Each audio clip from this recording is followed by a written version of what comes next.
Greetings, everyone, and welcome to another Blu-ray update here on the Media Files. So today I figured we'd go into the realm of superheroes. Once again, I have lots of superhero movies to cover, and yeah, there's going to be several videos based on both Marvel and DC movies. But with this particular character, I have absolutely loved since I was basically 4 years old. And on top of that, the latest version of the character, I can just say, wow. And thank God he was cast as Batman, because that basically helped out his entire career. Yeah, he's no longer a sparkly vampire. He's Batman. Of course, I am talking about Robert Pattinson in The Batman. And that's what we're going to talk about today, right here on the Media Files.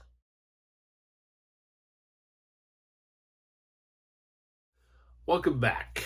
Yeah, so The Batman. I remember when the announcement came that Matt Reeves was going to direct a Batman movie. I'm like, oh, the guy who did Dawn and War for Planet of the Apes is going to do his own Batman movie? Okay, he's a pretty talented director. I could see him doing that. The question is, where would they go with it? Because Christopher Nolan had already done his trilogy, and that was a pretty realistic take on it. Yeah, let's just say he pretty much kind of he does basically Nolan's version, but something even better. He keeps Bruce basically in the bat costume for a big chunk of the movie, and he makes him more of a detective versus, a brute beat him up type of guy. And wow, I remember when this movie came out, and I remember asking one of the people that was working at the theater how long the movie was, and they told me that it was almost 3 hours. I was like, a Batman movie that was almost 3 hours long? I'm in. So, upon watching this, I had no idea what we were gonna get in for. And not only that, I figured for like the first 10 minutes, I'm like, are we watching a Saw movie?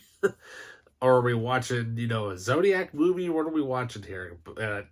Because, you got Paul Dano playing the newest version of the Riddler. Probably the creepiest version that we've ever seen, but really smart, really, really interesting take on the character. And you also have Zoe Kravitz as Catwoman. And not only that, you got Colin Farrell as the Penguin. Yeah, very interesting version of it. And nobody knew that was Colin Farrell until the credits rolled. And apparently that character got so popular that now he's going to have his own TV series. So we'll see where that goes here within the next few months or whenever it's supposed to come out. But yeah, I mean, a 3-hour Batman movie. Where to begin? Well, let's just say that it is masterfully directed. I mean, it is so well done, and it's dark, it's gritty. But not only that, it is a detective story, which is something we've never really seen in a Batman movie before.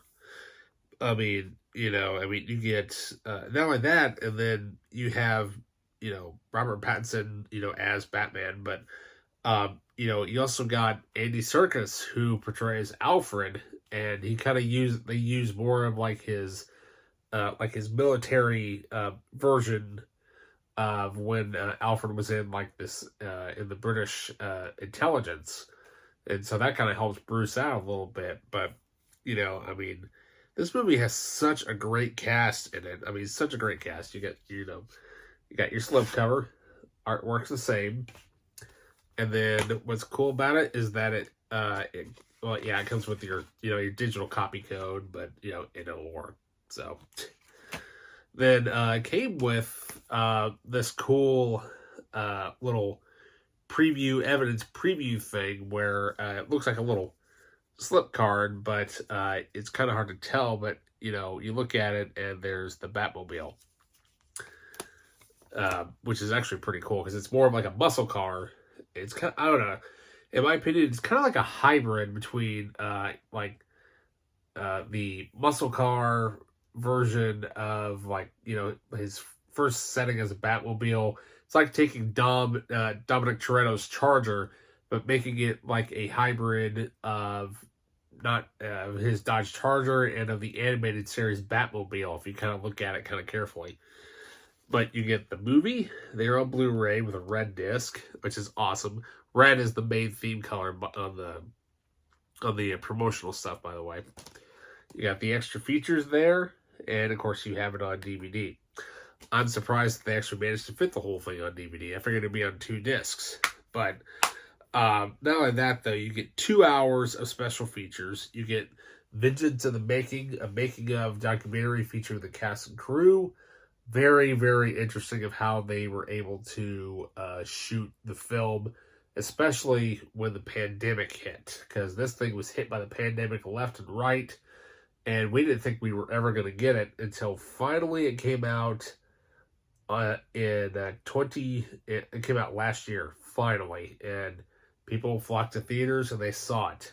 Too bad it got messed up during the Oscars, because I could have sworn that this movie was going to get nominated for Best Picture, and it didn't. Anyways, we also have deleted scenes with the director's commentary. So there's not very many deleted scenes in the movie, because the movie itself is already 3 hours, basically. But there's one particular scene that got put online just before the Blu-ray came out, and it's basically one of those scenes where it can stay in the movie or it can go out either way. Then you have the anatomy of the car chase featuring the Batmobile. That is really cool. The Batman Genesis becoming Catwoman and more. Yeah, so this thing was loaded with extras, but that Vengeance of the Making documentary, that thing's like an hour.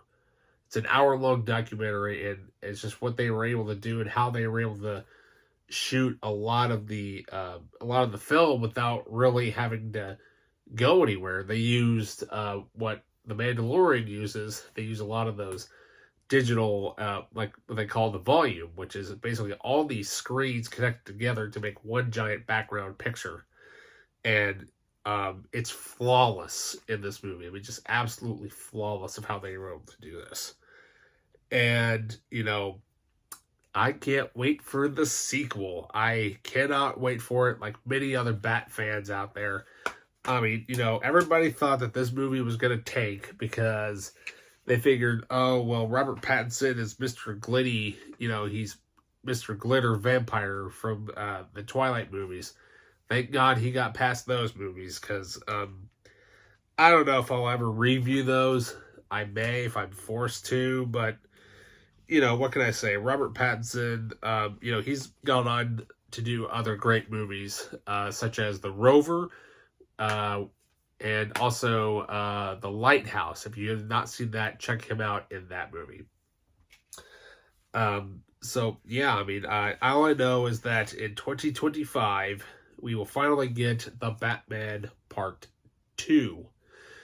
I have no idea where they're going to go with it, but I sure hope that they use Mr. Freeze as the villain, and they use his storyline from the animated series, because, Mr. Freeze needs he needs a better, like another shot at at the whole, big screen adaptation. And, no offense to Schwarzenegger, but that movie was just basically the 70s version of Batman. Just meh. But other than that, though, oh man, and then the Batmobile. Let's talk about that for a second. As I mentioned earlier, it looks like a Dodge Charger basically, but it looks like a hybrid between that and of the animated series Batmobile.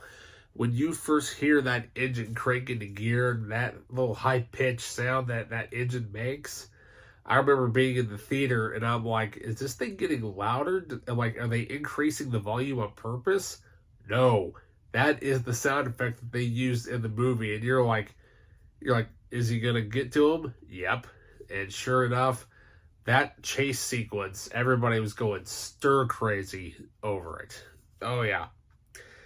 stir crazy, just absolutely loving it. And then not only that though, a lot of people I was talking to after the movie was over, they thought that there was a connection to the Gotham television series because of a certain character that shows up in this movie.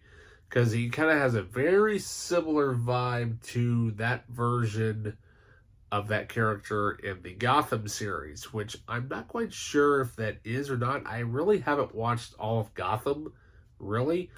It's something on my to watch list. But yeah, I mean, what can I say? I mean, completely 5 out of 5, big time. If I can find the steelbook version of this, I'd love to get the steelbook of this because, it's got different artwork on it. And I think there may be an extra bonus disc with it or something like that. I don't know. I'd have to do more research on it and see. But definitely 5 out of 5. Link will be definitely posted to purchase through Amazon. And not only that, please like, subscribe, and I'll see you on the next review.